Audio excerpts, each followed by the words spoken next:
We are picking up right where we left off with our problem child 2006 STI. This thing's been a nightmare. It's all right. We're gonna get through it. We're gonna get past it. It's gonna be great. It's gonna be perfect. It's gonna be wonderful. So we have almost everything to repair our transmission. If you guys missed in the last video, our 6-speed does not have a reverse lockout that works, so I had to order a whole bunch of parts from Subaru to get it working. I'm waiting on two, three things, I think, and those will be here Tuesday. Our eccentric idler pulleys come in tomorrow for the engine, courtesy of the guys at Flatirons. Huge shout out to them. Like, seriously, if you guys need Subaru stuff, they're my go-to for any of that. I also just went and picked up a new set, well, not new, but they're new to us, of front seats. So we got a replacement set of STI front seats that are not ripped to replace the ones that are ripped. I also want to give a huge shout out to Dane and the guys over at Import Image Racing. They were kind enough to actually send us a set of their Silvers coilovers for the 06 STI. The suspension on this car honestly is questionable at best. It is the OEM suspension on here. However, it's rusty, it's corroded, it looks like it's about to fall apart. It does have Swift springs on it, I believe. It's got a whole bunch of snapped studs going around all of them. So it's a lot of like little stuff. It's a lot of little stuff. So where we're gonna start today is with the coilovers. With the coilovers, you get the front and the rears, obviously. The fronts do have camber adjustment. You get a nice little piece of paper, a sticker, and the spanner wrenches, Allen wrenches, everything that you need on these. I've never used Silvers. A lot of people have asked me what I think of them. So now I'm kind of excited to be able to use them because I can actually give you guys some proper feedback on these. I can get the fronts installed first. It's pretty easy on the GD. For the fronts, obviously you've got, well, normally you'd have 3. I only have 2. Take off the top 3. Normally you'd have an axle in here and everything else too. You know, there's some stuff that is missing, but we've got the 2 bolts here, the speed sensor, the brake line. Our brake line's already undone because we just replaced all of that. So 2 bolts, pull that out, good to go.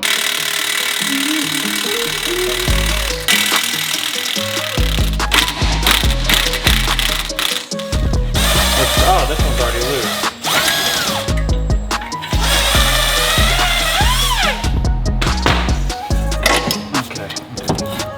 Try to oh, there it is. I'm not gonna lie, this is the strangest way I've swapped out suspension before, but at least we have the old one out.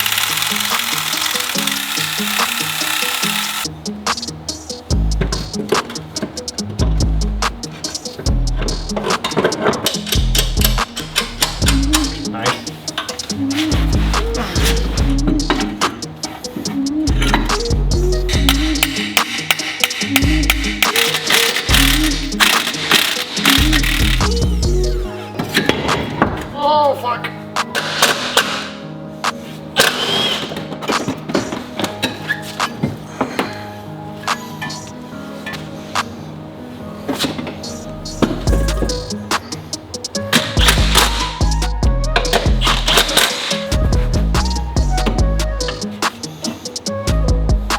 Fronts are in as much as we can get them in. They do look substantially better than the ones that we took out. I'm very curious to see how these ride. I've heard good things about these from other people who have used them in the past. So we do have our camber adjustment up top if we do need to make any adjustments. For the rears, they're actually not too bad. We do need to take out the bottom portion of the back seat, the top portion of the back seat, and then the strut bolts are gonna be like right up in this corner once you take the seats out. And then you've got the 2 bolts on the bottom. You've got your brake line if you haven't already undone your brake line, and then this bottom one should kind of slide right out. Bottom one's a little bit rusty as well, so hopefully it comes out nicely. I do have spares for the rear hardware if we do need them, but I'm kind of hoping that everything kind of comes out as one piece here.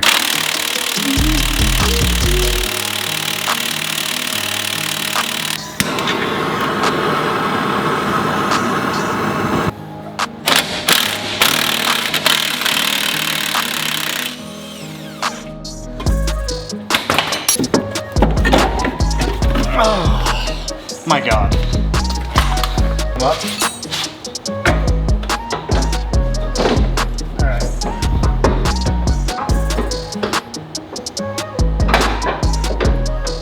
Got our silvers installed in the rears. I will say, if you're having difficulty trying to get this lower mount down here to line up with your knuckle, make sure that the top hat portion is lined up properly. I did not have it lined up properly on this side, which, to be honest, it could have just been me being dumb. I kind of just loosened everything to be able to get it in there and get it all to line up properly, but this side was giving me a little bit of trouble. Got it in. I am very curious to see how these silvers ride. Like I said, I've heard good things about them. Pretty affordable, like $1,300 too, so coilovers in. Sketchy, old, rusted, falling apart shocks are out. Now, I did do a little bit of mining off camera, and as you guys can see in the, I guess from the rear axle portion forward, everything has been re-undercoated. So I covered the entire bottom side of I cleaned the entire bottom side.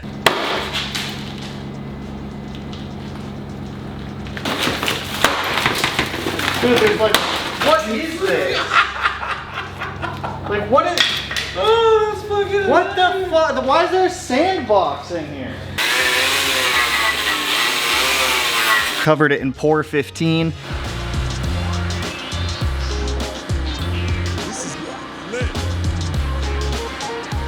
And then applied, this is just some like spray can undercoat that I got from the auto parts store. So this isn't the fancy stuff that I used on the RX-7 or even the 2.5 RS. This is literally just some stuff that I went to the auto parts store, grabbed a couple spray cans of, and then just annihilated the bottom side of the car. So we have good rust prevention on the bottom side of the STI now. With that, we at least have a trans tunnel and from frame rail to frame rail that has been rust treated and protected. Next up, I want to jump back over to our engine. So the guys at Flatiron Tuning, bless their hearts, they were nice enough to send these eccentric Roger Clark Motorsports timing pulleys for us so we could try to get this engine 100% in time. So we're gonna time lapse through this because I don't know how long this is gonna take me and I don't want to eat through SD cards.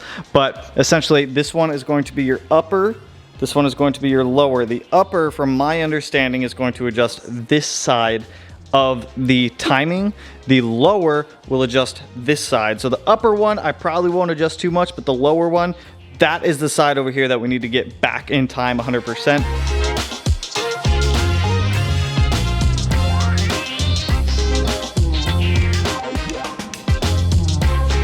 The eccentric pulleys actually fixed our timing perfectly. We're in time, we're in time, we're in time up there, in time, and in time. So with these pulleys, you can adjust the slack of the belt to get the timing really dialed in. These are the RCM ones. I actually really like these. They have a dual bearing design, so these pulleys will last as long as all your factory pulleys will. With these though, there is something that you have to make sure. So one of them is labeled lower with this belt. So this belt is pushing down. So with this being a dual bearing, you can adjust where this bearing sits. So you want to make sure that with the tension of the belt pushing down, if this rotates at all, it is going to go clockwise. So that way it will tighten this pulley belt or this pulley bolt. Same with this one. This one's going to be pulling up. So if this does move, it's going with the tension, it's going to be pushed up, which is going to go clockwise and tighten these more. If you have these in a spot where they will get loosened from the tension, so this one's going down, this one's going up, it can loosen these bolts on these pulleys, adjusting your timing when you don't want it to. Super stoked that this fixed our issue right here. Now we can go ahead and get our timing belt guides all in, get our timing covers on, and get this all buttoned up perfectly. If you didn't know, when you buy brand new timing covers, they don't come with the guides. Typically because the cover is universal, it'll fit on any EJ, automatic or manual transmission, but the guides are there primarily for manual transmission cars to ensure that if you stall the car, that the car won't jump timing. So the guide just is there as a reassurance. So we are actually using the Company 23 timing belt guides, which these are actually pretty sick. I do have a set of these that I need to put on the RS as well. We'll do that later because I have to pull timing back off that car anyways to add some other stuff on there. So we're gonna be adding these guys in. It does come with a little bit of blue Loctite, so we're gonna put the blue Loctite on the threads, thread these in, use the spacer tool that is provided from Company 23 on this to get our spacing dialed in perfectly. I love that they include the spacers on those.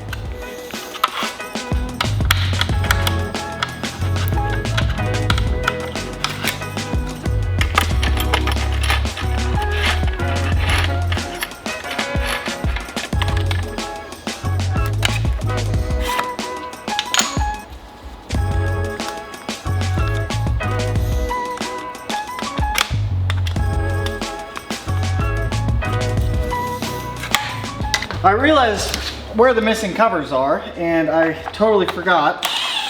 I don't have them. I gave them to a client for their car, so I'm gonna have to order some new ones today, which is not a big deal. And get those ordered up. We'll get them in. You do, Scoobity, I wanna be just like you.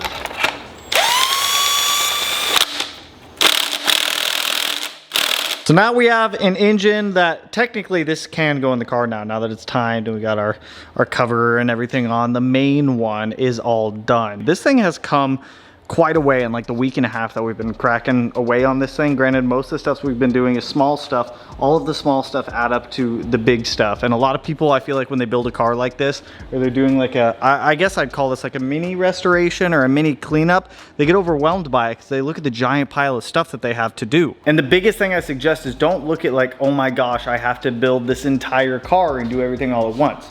Look at it as a whole bunch of smaller things like, okay, we'll work on the engine today, we'll work on the transmission today, we'll do this today, we'll do that today, and chip away at it. It's like you're carving an ice sculpture and you have this big block of ice and you don't know where to start, but you have an idea in your mind of what you want it to be. But the way that you get there isn't like we're gonna hit it once or twice and it's all gonna be done. You gotta work at it. You gotta do all the little stuff to get to the big stuff. And then once the big stuff comes around, you go back to the little stuff for a little while. So we're actually gonna knock out a couple of little things. Yesterday I went and I picked up a new set of STI, new to us, STI seats that have no rips, no tears in them. I'm gonna get those shampooed. We're gonna toss the passenger seat in. Driver's seat, I have to do a little bit of stitching on the back side of the seat.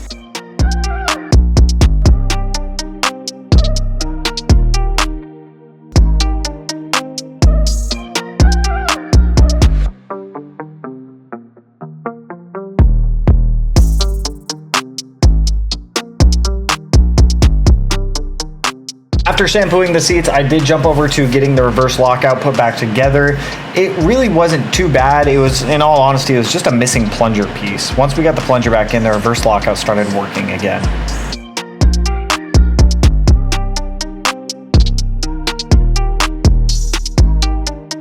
I jumped over to the tail shaft housing. I got the old bearing replaced. It's just press out, press in. That one's pretty easy. The reverse lockout was a little bit confusing, but we have a new seal in there also, and the missing pill has been put back in. So as you guys can see right there, that piece does not move at all. It's because I have the reverse lockout locked. Now if I pull this out, this is going to spring that way. Whoa, now if I come in here, now we have a reverse lockout. Insane. And it's obviously goes the other way. On the reverse lockout, I bought a new one of these. I didn't end up using it, but there's these two keys right here. So and this is tensioned, so right now you guys can see it's like that and it's like that. So when it's in this rest position like that, that pill is pushing into that open key there, and then this is where it's sitting right now, so it's not letting it get pushed in because that portion of the key is in the way. And then as you pull the reverse lockout, it goes into the other one, allowing you to go into reverse. The pill that went between that, and then if you take this out, there's this plunger piece with a spring on it, and then a little detent right there allows the plunger to sit in there. So now that we actually have the reverse lockout fixed, I lost the snap ring though, so I had to order a new one overnight. Now that we've got that fixed, we have an actual properly put together tail shaft housing. I have to wait till tomorrow because I have this oiler piece that's going to be going inside of the transmission that we're missing as well. Once that comes in, we have to pull out this DCCD. We're going to clean this transmission heavily on the inside, flush it all out. That's why I still have the transmission pan off. Flush out as much of the crap that's in here as possible. With that flushed out, then we'll reassemble all this, get our transmission good to go. We'll probably wire wheel it, hit it with some Alumablast, and then get this thing back in the car. While I was messing with this tail shaft housing, Melanie went ahead and stitched up the portion of the seat where the zipper was broken, so that way the flap actually stays closed. She did a phenomenal job. Everybody say thank you to Melanie right now. So we're gonna go ahead and throw these seats back in, and then we'll probably jet out because there's not much. I can't put the engine in. I can't do anything else till tomorrow. Once we get that missing piece and the transmission can go in, then the engine can go in, and then we can really start building this thing to get this thing wrapped up. So toss our seats in.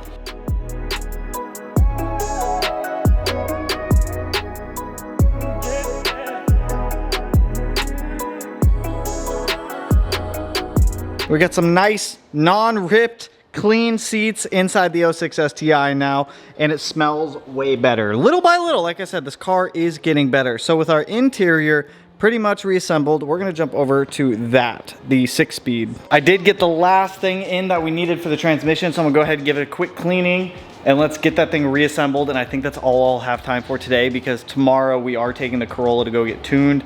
Junior is in town. Well, he's like 3 hours south of me, but in town. So we're gonna get the Corolla taken care of. So I need to knock out what I can on the Subaru today.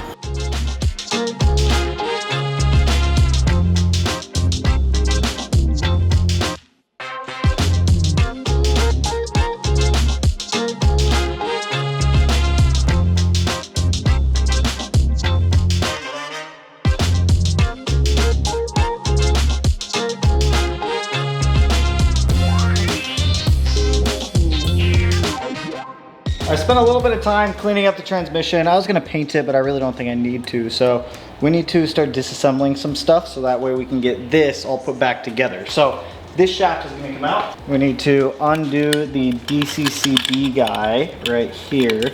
We've got this little tray that came out also. Anything that comes out, I am gonna clean before putting back in, because there's a lot of nastiness in here. There it is. This guy can come up and out, but there's needle bearings in the way. Come here, needle bearing. There's 1 and 2. They're gonna come out now? Yep. Beautiful, there's our DCCD control, or there's our DCCD. That out, the whole reason we took that out is there's a set of needle bearings that go here and on this shaft, which we're gonna use some grease, but I wanna grab a towel and kind of wipe some of this out. Probably blast with some brake clean too.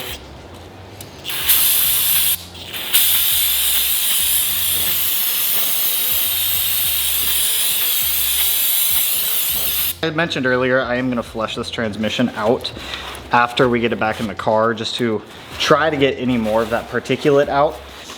With Johnny saying that since the car drove home, the transmission probably was repaired, hence the new tail shaft housing, but with that, there's probably still gonna be more crap in here. And all that crap came from that rear bearing that I replaced, the one where I was like, oh, you know, it's press in, press out real easy. It was really easy, but apparently that rear bearing is somewhat prone to failure on the 6-speeds, which I did not know. So good to know. Okay, so I'm gonna grab our needle bearings and we're gonna grease them up and just stick them to the shaft right here. The reason we grease these is so they stay in place right there. Otherwise they can and will fall off of this shaft. So use a little bit of grease, hold them all in place like that. And then we're gonna do the same thing to this upper one. No, I don't want these to fall off. Like that one just did.